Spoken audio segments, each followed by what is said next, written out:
那些年轻人抛洒得很，空调一天开到黑，不然隔壁张老头儿都一把舵扇，再热那天只开一档，哎呦没热死他。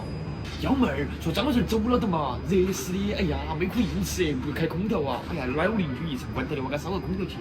娘娘3岁就读一些耍耍书，公子落难，小姐泡汤，闯州过县，打在手山，黑道摆擂，英雄出剑，惭愧惭愧。把碗兔的饭锅吃干净，不然2天找个麻子对象。